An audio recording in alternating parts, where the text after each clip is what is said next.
Perfect ওয়েতে তালের ফুরুলি বা তালের বড়া বানানোর জন্য প্রথমেই তালটাকে ভেঙে নিয়ে খোলা ছাড়িয়ে নিয়ে এটাকে আপনারা 15 মিনিট মতন নুন মাখিয়ে নিয়ে রেখে দিতে পারেন।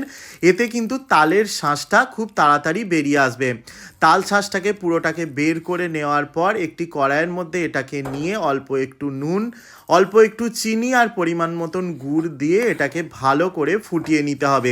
এরপর এটাকে ঠান্ডা করে নিয়ে একটা পাত্রের মধ্যে নিয়ে এর মধ্যে দিয়ে দিতে হবে 2 কাপ ময়দা, তার সাথে 1 কাপ সুজি, অল্প একটু মৌরি, 1 কাপ মতন নারকেল কোড়া আর হাফ কাপ চিনি দেবেন, যেহেতু আগে মিষ্টি দিয়ে এটা ফোটানো ছিল।